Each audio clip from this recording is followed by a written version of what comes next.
Off and on during the last several weeks, we've been talking about hearing the voice of God. Sally talked about it today in the sermon, in the children's moment. We've talked about the still small voice that is just there. We've talked about that quiet knock at the door. We've talked about ways that God reaches us through nature, through other people, in a variety of ways. Today I want to get specific for a few moments, biblically specific, first of all, with those who have received and responded to the call of God. And since these are all men, each one of them was reluctant to accept the call of God. You can answer the telephone. We don't answer the telephone that way anymore, but flip phones, whatever you have. We answer the phone. We can respond in other ways. But the call of God is something that just really is something that's special, that reaches us, and try to hear that in a voice, in an action, whatever it may be. Let's start with the Old Testament, with the things that are common to all of us, regardless of whatever church we go to, because we share these words of Scripture, how these people were called to serve. First of all, we want to look at Moses. This is in Exodus, the 3rd and 4th chapter. Do not fear, I am not going to read you all of Exodus, because that would be something that would be unfortunate for you. To stop just 1 second here. Let me get.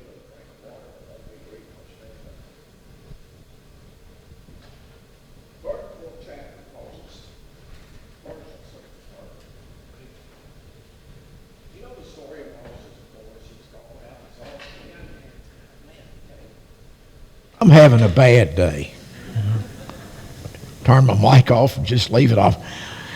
And, you could just say, well, I don't want to hear it anyway, so don't tell him. Don't tell him what's going on. Moses has escaped Egypt. He's gone. He's made a good life for himself. He's now a shepherd. He thinks everything's cool. All the problems that I had in Egypt are behind me. And suddenly he goes out into the wilderness, and he sees a bush that's burning. A bush that's burning that's not consumed. And he says, in down here in the middle of the chapter, the 3rd chapter, the 4th verse, he turned aside.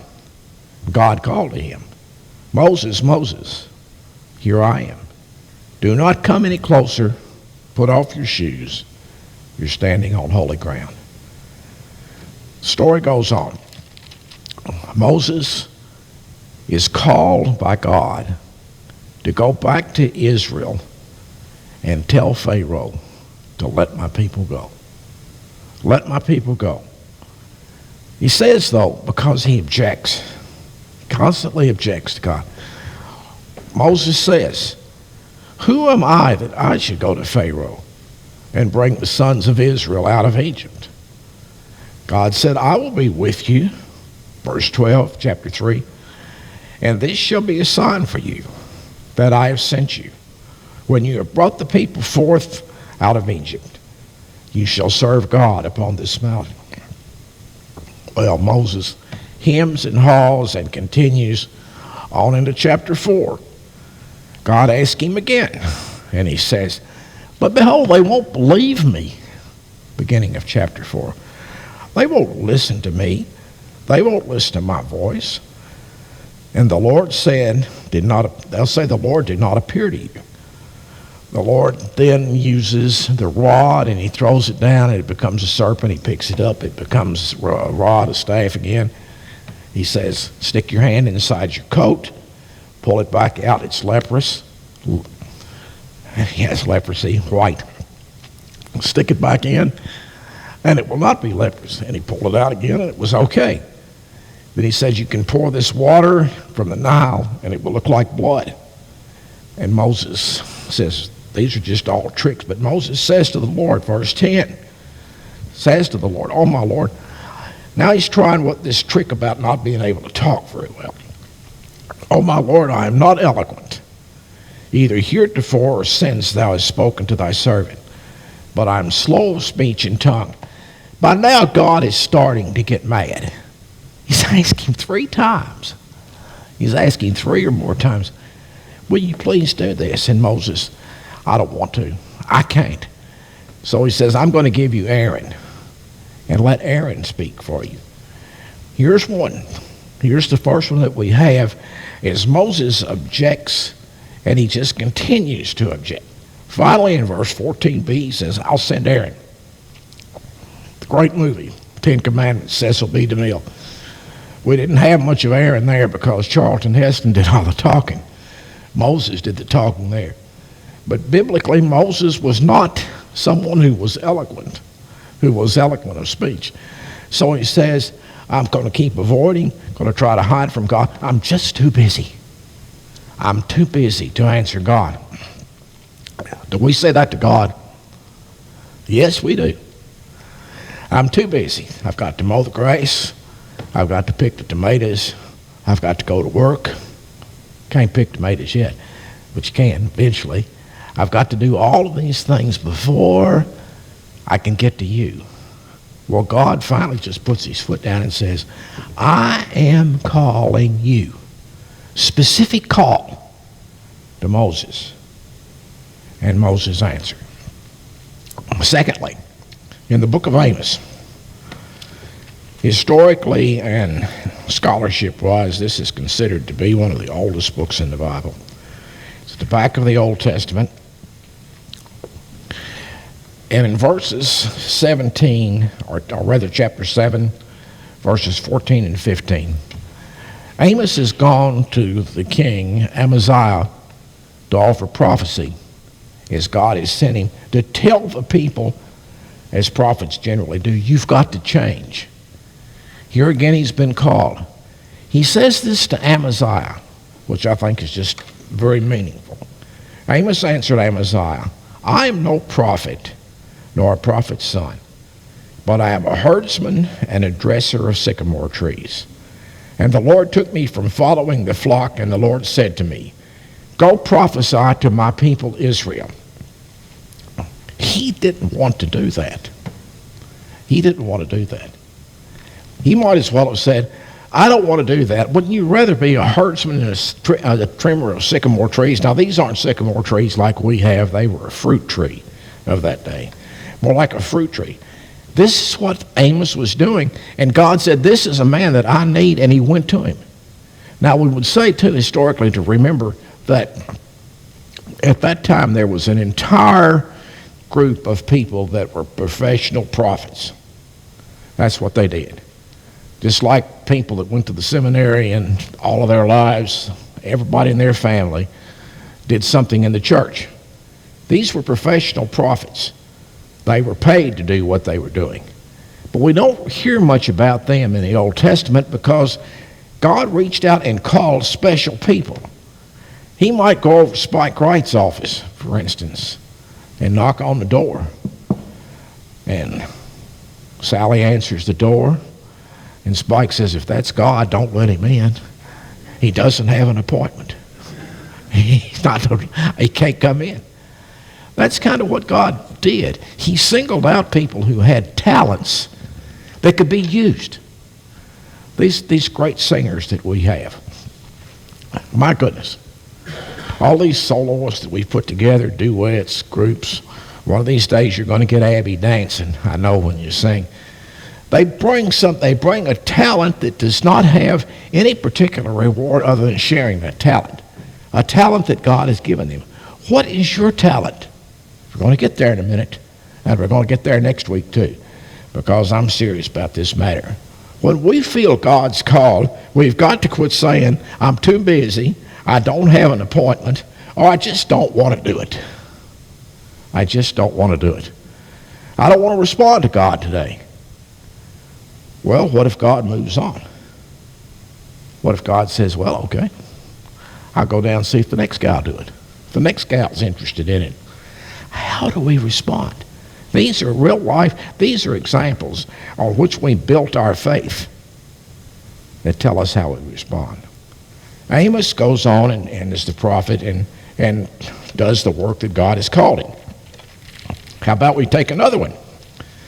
Because we're going to have a Bible lesson here today that you'll see these people in their real life situation. The Book of Jonah. We all know Jonah, don't we? We've songs about it. Molly's had the kids in the youth group sing about it. Jonah in the belly of the whale and these kind of things. Whether it was a whale, people debate, was it a whale, was it a big fish? Was he caught by a crab or a clam? It didn't matter. It didn't matter what kind of animal it was. The idea was that he was called and he tried to escape. First chapter of Jonah, almost to the back of the Old Testament. Now the word of the Lord came to Jonah, the son of Amittai, saying, Arise and go to Nineveh, that great city, and cry against it, for their wickedness has come up before me. But Jonah rose and said, I'm not going to be doing that. But Jonah rose to flee to Tarshish from the presence of the Lord. He went down to Joppa and he found a ship that was going to Tarshish. So he paid the fare, bought a ticket, went on board to go with them to Tarshish, away from the presence of the Lord. Away from the presence of the Lord. Hear those words. He went away from the presence of the Lord. Do you think you could escape God? Can you get away from the presence of God? Well, as Snoop Dogg says in the Corona commercial on television, no, you cannot. You cannot do that. God's going to find you wherever you are. He went away from the presence of the Lord. Just like perhaps you have a cat or a dog. The cat hides under the couch. But the cat only gets half the cat under the couch, you know. The hind end and the tail sticking out, but the cat can't see you, so he thinks you can't see him or her. The cat thinks he's hidden. He's not. You can go climb on a ship, you can't get away from God because God's going to find you. So what happens on this trip? We know the story. Big storm comes up, seas rolling back and forth, up and down. People are getting sick. They think they're going to have a wreck, and in true fashion, they look around and they say, what's different? The last time we went out, we've been in storms before. This wasn't this bad. What's the problem here? What's the challenge? Let's find something different. Who do they find? They find Spike in the back office. They find Jonah down in the bottom of the ship. They say, well, this is different.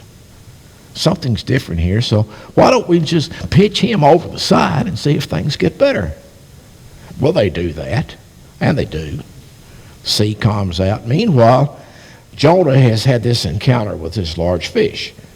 Well, Jonah is in a bad way, we know, and finally, after allegedly and traditionally 3 days, the big fish spits him out on the bank of the sea there.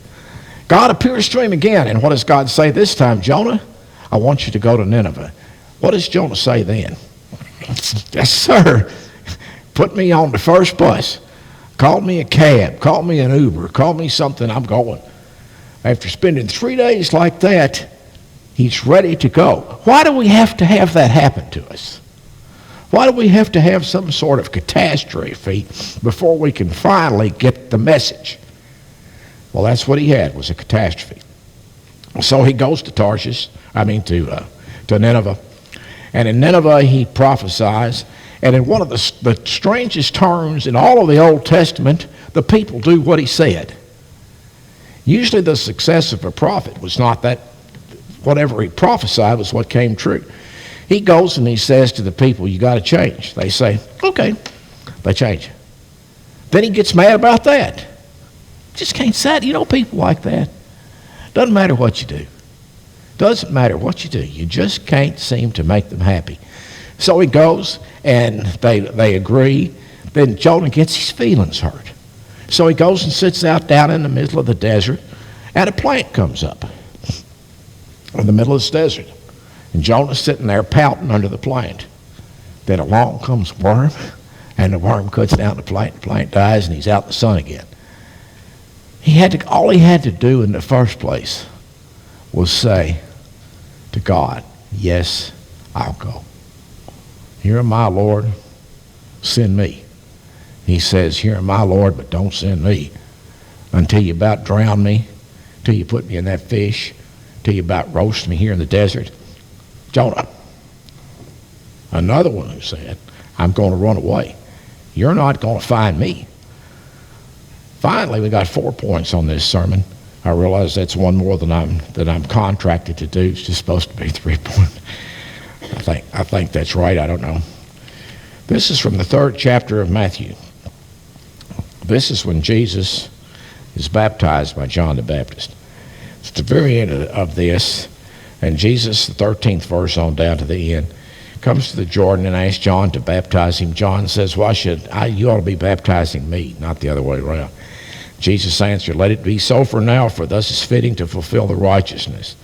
And he consented, and Jesus was baptized. He went up immediately from the water. Behold, the heavens opened, and he saw the Spirit of God descending like a dove and lighting on him. And lo, a voice from heaven saying, this is my Son, with whom I am well pleased. This was a confirmation of the call. Jesus knew what was going to be happening here, but it needed to be confirmed. What happens next? He travels into the wilderness. He spends 40 days and 40 nights. And in the opening part of that, it's always very interesting to me, it says he spent 40 days and 40 nights fasting, and he was hungry. I get hungry if I don't eat for 3 or 4 hours, let alone 40 days and 40 nights. The devil appears to him again and again and again. Jesus continues to say, get away, devil. I am confirming the call that I have here. Jesus confirms the call, and he says, I'll do it. I won't wait any longer. I won't wait. I want to do it. Now, the question that I want to conclude with here is the beginning of next week's sermon. So you don't have to stay in your seat for a week, but this is where we're going next week. I want to know, and I'd like for you to ponder it, as they say, pray about it, ask God about it. What does God want from you? What does God want from each and every one of us? As my son says, wait 2 seconds. Think 2 seconds, a little bit longer than that. What can I give? What is God calling me to do? And we're going to talk about that next week. We're going to talk about that because the second half of the sermon that I did a few weeks ago was entitled Just Tell Them, which was opened up about the financial situation of the church. The second half that no one seemed to remember was this very topic. What can we do to share the talents that we have? This church, at least as and I'm trying to think that I'm trying to do what I can, focuses on sharing the love of God. What can we do to invite, to bring to other people to such a warm and caring fellowship? How can we demonstrate that? And I really wish that you would take a time to ponder that, because that's where we are in the life and the work of our church. You look around us today, we don't right now have a lot of little kids. We don't, there are things that we just, as far as the traditional church, we don't have. But a lot of churches, many churches, are still having these challenges too. Times, as I said in the prayer, times have changed. When I was growing up, when a lot of you were growing up, you remember fondly your experiences in youth groups. CYF and Cairo in the Christian church, growing up, trips, all of these things. Now we have a hard time with getting that to happen again because we're so busy.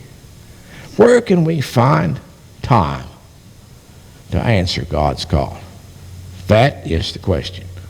When God calls, how are we going to answer? May we bow together in prayer. Our Father, we thank you for the opportunities that you give us. We thank you for the talents that you have bestowed upon us. We have here in our small group a whole lot of talent, a whole lot of energy, a whole lot of enthusiasm. Let us see how we can share that with our community, with one another, with those who are in need, be it physically or spiritually, to help strengthen your kingdom and to indeed advance your call. In Jesus' name we ask it. Amen.